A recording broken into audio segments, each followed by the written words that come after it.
लेकिन इससे पहले भारत 24 ने जब सनातन पर हो रहे हमले को लेकर बात की थी तो उनके द्वारा कहा गया था कि सनातन पर हमला वही लोग कर रहे हैं जिनको सनातन के बारे में ज्ञान नहीं है।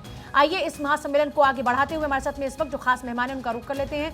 महामंडलेश्वर हमारे साथ में है वेद मूर्ति नंद महाराज जी, आपका स्वागत है। ऋतु सिंह हमारे साथ में है इस वक्त धर्मगुरु, योगी उमेशानंद महाराज जी हमारे साथ में है धर्मगुरु, और तोशिका हमारे साथ में, तोशिका राजौरा धर्मगुरु, सभी का स्वागत है।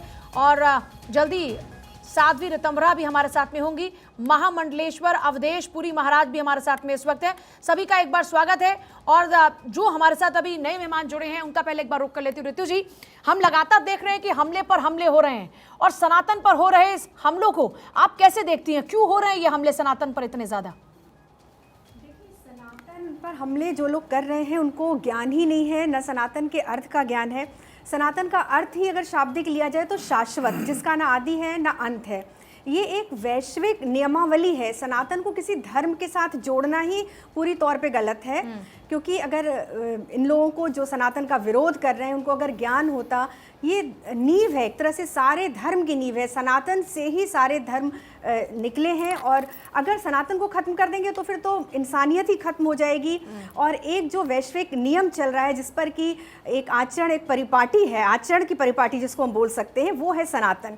कृष्ण ने भागवत गीता के 23वें श्लोक में भी कहा हुआ है कि नित्य सर्वगतः स्थाणुर चलोयम सनातनम, मतलब जो नित्य है, जो सर्वव्यापी है, जिसका अंत न किया जा सके और जो स्थिर है, उसको सनातन हम बोलते हैं। तो सनातन को समाप्त करना तो असंभव है, क्योंकि हमारा धर्म बहुत ज़्यादा, हम लोग बहुत ज़्यादा सहनशील हैं, और जब तक बहुत एक्सेस नहीं हो जाती हैं चीज़ें तब तक हम लोग विरोध नहीं करते हैं। तो सनातन धर्म का विरोध करना असंभव है। देखिए, बात लोग विज्ञान का उदाहरण देते हैं। अगर विज्ञान की हम बात करें तो सनातन का तो आदि और अंत नहीं है, लेकिन विज्ञान 400-500 वर्ष पुराना है। सारे जो विज्ञान के आविष्कार हैं उसको लोग जोड़ते हैं।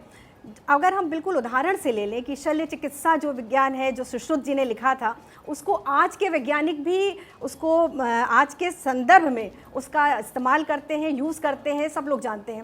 मतलब आप ये कह रही हैं कि सनातन इतना विस्तृत है कि जो आज बिल्कुल लगातार रिसर्च की जा रही है वो रिसर्च तुम्हारे वेद पुराणों में मिल जाएंगी, सारी मिल जाएंगी। कोई भी आविष्कार, आप देखिए न्यूटन की बात करते हैं, न्यूटन 1687 में जो सिद्धांत आया उसको ब्रह्मगुप्त ने अपनी जो ब्रह्मगुप्त स्फुर संहिता है उसमें कब का लिख दिया था कि शरीर गिरता है, धरती की तरफ गिरता है। कम से कम 500 वर्ष पहले। ऐसे ही सूर्य सिद्धांत 1105 में आ चुका था।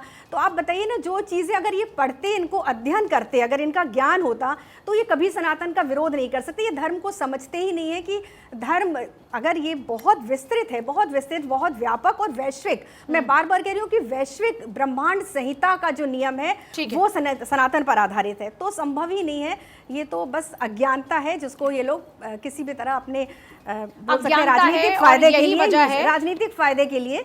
अब राजनीतिक फायदे की बात तोशिका जब हो रही है तो अगर इसको इस एस्पेक्ट में देखा जाए कि पॉलिटिक्स में क्यों धर्म का इस्तेमाल हो रहा है।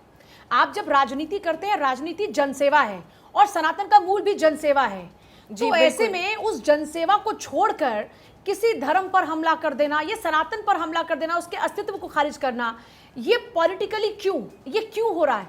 देखिए, अगर आप इसको बहुत विस्तार से, मैं इसको ना समझाऊं, इसको कुछ शब्दों में मैं समझाने की कोशिश करूं, आप नोटिस करेंगे कि जितने भी अपशब्द बोले जा रहे हैं सनातन धर्म को जो समाप्त करने की बातें की जा रही हैं, ये सभी साउथ साइड पे हो रहा है। अगर हम डीएम के सरकार की बात करें, जहाँ पे उदयनिधि जो सेल्वन है, उन्होंने ये बयान दिया था कि जो सनातन है वो डेंगू मलेरिया की तरह है। वहाँ ए राजा ने ये उस पर और टिप्पणी करते हुए ये बोल दिया, उन्होंने तो बहुत कम बोला, उनको तो ये बोलना चाहिए था कि तो एड्स के समान है।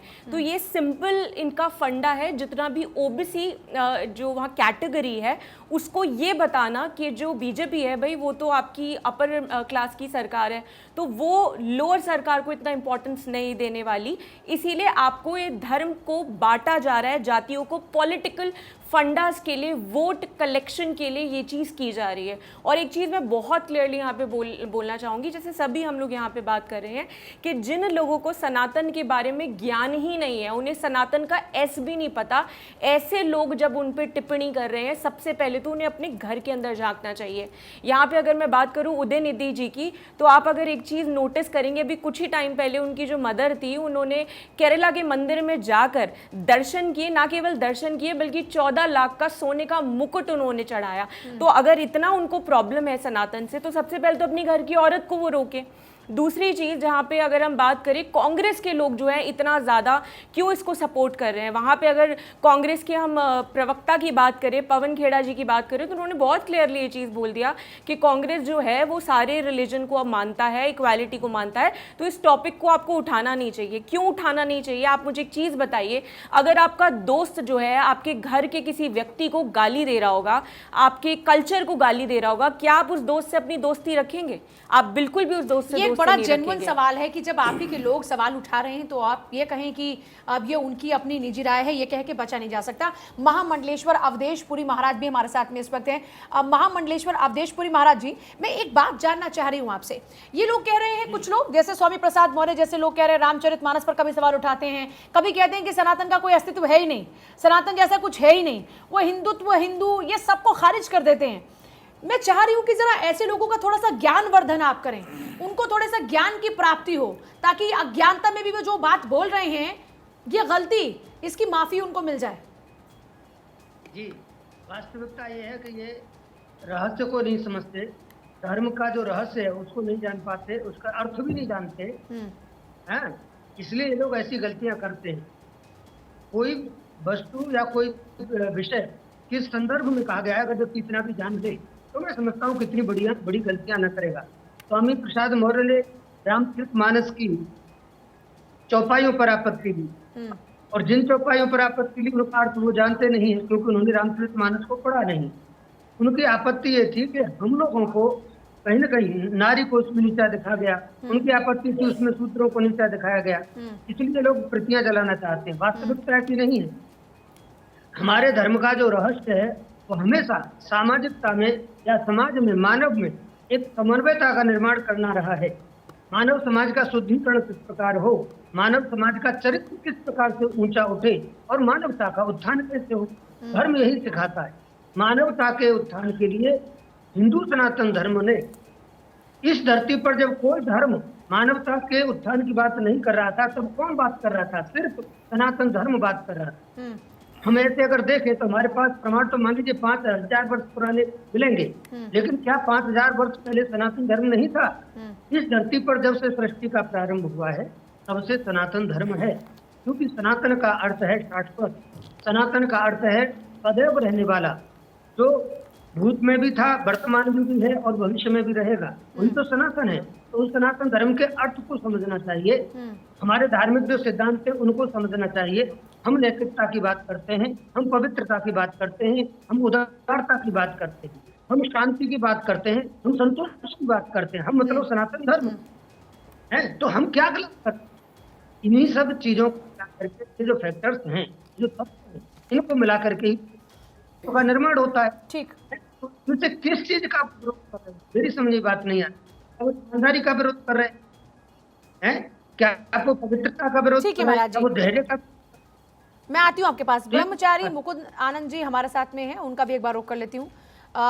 मुकुंद आनंद जी, मेरा सवाल ये है कि जब हम कहते हैं कि सनातन शाश्वत है, जब हम कहते हैं कि सनातन उदारता की बात करता है, जब हम कहते हैं कि सनातन नैतिकता की बात करता है, तो उसी उदारता नैतिकता की बात करने वाले सनातन में ये लोग जो इस पर सवाल उठा रहे हैं, वो कहते हैं कि वर्ण व्यवस्था इसी में है, शूद्रों के साथ व्यवहार क्या ऐसा क्यों होता है? जब बात वर्ण व्यवस्था की आ रही तो कुछ लोगों को दबाया जाता है। ये दोनों बातें फिर कॉन्ट्राडिक्टरी हो जाती हैं। मैं चाहती हूँ कि थोड़ा इस पर भी आप प्रकाश डालें कि ऐसा क्यों है। जब शाश्वत है, जब उदारता है, जब नैतिकता है, तो फिर वहीं पर ही ये वर्ण व्यवस्था जिसमें कोई ऊंच जात कोई नीच जात, ये क्यों है? देखिए, बहुत अच्छा प्रश्न किया है आपने। श्रीमद् भगवद गीता में भगवान श्री कृष्णचंद्र कहते हैं, चातुर्वर्ण्य मया सृष्टम गुण कर्म विभागशः। उन्होंने ये कहा कि जो चातुर्वर्ण है, वर्ण व्यवस्था है, उसको मैंने गुण और कर्म के आधार पर बनाया। जो जातिवादी व्यवस्था को गलत कहते हैं, देखिए, जातिवादी व्यवस्था के नाम पे यदि किसी को सताया जाता है तो निश्चित रूप से वो गलत है। लेकिन वर्ण व्यवस्था को मानने वाले जो मूल परंपरागत लोग हैं, उन्होंने कभी भी जातिवाद के नाम पर, वर्ण व्यवस्था के नाम पर कभी भी किसी को नीचा नहीं दिखाया है, कभी भी किसी को सताया नहीं है। आप लाखों वर्ष पुराना इतिहास है सनातन धर्म का, भारत धर्म का। ये जब से राजनेता इस देश में आए हैं, तथाकथित राजनेता, तथाकथित राजनीति समाज सेवा की बात करने वाले लोग, उन लोगों ने ही जातीय विद्वेष फैलाया है आपस में। लाखों वर्ष से चली आ रही व्यवस्था में आज तक कभी कोई समस्या नहीं हुई। आप जातिवाद की बात करके आप कहते हैं कि जो बड़े हैं सवर्ण, जिनको बड़ा माना जाता है, आपके द्वारा कहा जा रहा है, वो छोटे को दबा रहे हैं। आप समझिए कि हमारे देश में रामचंद्र जी से बड़ा कोई था क्या? वो मर्यादा पुरुषोत्तम थे, लेकिन मर्यादा पुरुषोत्तम भगवान श्री रामचंद्र के जीवन को उन्होंने दिया तो वो केवट को दिया, वो निषाद राज गुह को दिया, उन्होंने गिद्धराज जटायु को दिया। तो जातिवादी हम लोग नहीं है, और जातिवाद के नाम पर हमने कभी किसी को सताया नहीं।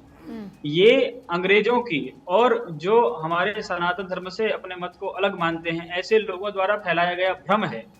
जहां तक जातवाद मिटाने की बात है तो हम सामान्य बात एक कहते हैं, पूज्य शंकराचार्य जी महाराज कहते हैं कि आप बिना जातवाद के, बिना जाति व्यवस्था का मतलब वर्गीकरण, एक व्यवस्था। किसी भी संस्थान को यदि आपको चलाना है तो आपको एक वर्गीकरण करना होगा। वर्गीकरण ही ये वर्ण व्यवस्था है। किसी एक को आपको कुर्सी पर बैठाना पड़ेगा। कलेक्टर के ऑफिस में क्या सब बराबर होते हैं? एक कलेक्टर होता है, एक चपरासी होता है, एक बाहर खड़ा प्यून होता है, एक बुलाने वाला होता है। एक सबकी एक समान व्यवस्था नहीं। कलेक्टर के ऑफिस में सब कलेक्टर नहीं होते। यदि सब कलेक्टर हो जाएंगे तो व्यवस्था कहाँ से चल पाएगी? सब उसमें प्यून हो जाएंगे तो व्यवस्था नहीं चल पाएगी। लेकिन इसका मतलब ये कदापि नहीं है कि मनुष्य होने के कारण कलेक्टर के ऑफिस में बैठा जो कुर्सी पर व्यक्ति है वो किसी सामान्य कर्मचारी का, जिसको आप कोई ग्रेड में रखते हैं, उसका अपमान करने लग जाए। यदि मनुष्य होने के कारण, अमुक जगह पे काम करने के कारण यदि उसका अपमान किया जाता है तो निश्चित रूप से ये दंडनीय अपराध है। ऐसा नहीं होना चाहिए। आपके पास भी वर्गीकरण एक सामाजिक व्यवस्था है। मुकुंदानंद जी, मैं आती हूँ आपके पास में। आचार्य शेखर जी महाराज भी हमारे साथ में, महामंडलेश्वर, उनका भी एक बार रोक कर लेती हूँ ब्रेक पर जाने से पहले। महाराज जी, सवाल यहाँ पर यह है कि जब ये व्यवस्था में कुछ बदलाव हुए, और इसके लिए सनातन जिम्मेदार नहीं है, जो सनातन में मुझे लगता है कि फिर कुछ लोग जो उसके ठेकेदार बनने के प्रयास में लगे, उनके कारण से व्यवस्था आई और उस कारण से ये नुकसान आज भोगना पड़ रहा है। तो जब इसके सुधार की बात आ रही है तो इसके सुधार की तरफ क्या कदम बढ़ चुके हैं? आचार्य शेखर जी महाराज हमारे साथ हैं क्या? जय महाकाल। जय महाकाल जी महाराज, आवाज आ रही जी? देखिए, जब से भारत पृथ्वी है, यह आर्यव्रत है, सूर्य चंद्रमा है, तब से सनातन इस सृष्टि में है।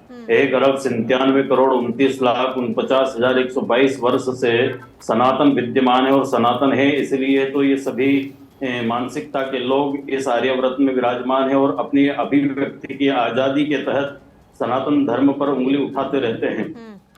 तो सनातन धर्म तो सदैव समरसता की बात करता रहा है, सदैव एकात्म की बात की है। सत्य सनातन हिंदू धर्म में हम लोग सबको एक साथ बैठा के आश्रमों में व्यवस्था की जाती, भोजन की व्यवस्था की जाती, बेटियों की दुआ करवाई जाती है, शिक्षा दी जाती है। जैसा कि ब्रह्मचारी जी ने अभी हमसे पूर्व बताया है कि जाति किसी सनातन धर्म ने नहीं बनाई, वर्ण बनाए। प्रत्येक जाति में भी वर्ण होते हैं और जातियां बनाने वाले और भेदभाव वो करने वाले तो ये कुटिल दिमाग के लोग हैं जो बाद में आए। अंग्रेजों के साथ ही काले अंग्रेज हमारे भारत में आ गए। इन लोगों ने ही छुआछूत को ज्यादा बढ़ावा दिया और हिंदुओं को बांटने का प्रयास किया है। जैसे राम जी का केवट जी का उदाहरण दिया है तो निश्चित रूप से वो सही उदाहरण है। और हम तो सबरी माता को मानते हैं और सबरी को ही माता को ही पूजते हैं। और पूरे राष्ट्र में प्रत्येक साधु, प्रत्येक सनातनी और जो अखाड़ों से जुड़े हुए हैं, अखाड़ों के बाहर के भी सभी लोग सत्य सनातन हिंदू धर्म की बात करते हैं। प्रत्येक वर्ग को बांटने की बात करते हैं या सुधारने, जो उन लोगों ने बांटने की बात कह दी है उन सबको जोड़ने की विषय रखते हैं। तो निश्चित रूप से प्रत्येक सनातनी एकात्म रूप से छुआछूत खत्म करने की बात कर रहा है और हमारा भारत एक नई दिशा में जा रहा है। तो कोई स्टालिन बोले या करुणानिधि बोले या उदयनिधि बोले, इनको अभिव्यक्ति की आजादी अगर दी गई है तो निश्चित रूप से ये हम लोगों का अपराध है। संविधान में ये विधान होना चाहिए कि इन सबके प्रति दंडात्मक कार्रवाई होना चाहिए। आप किसी धर्म पर इस तरह का आघात न कर पाए, आप लोग ये कह रहे हैं। विस्तृत चर्चा लगातार जारी है इस महासम्मेलन में।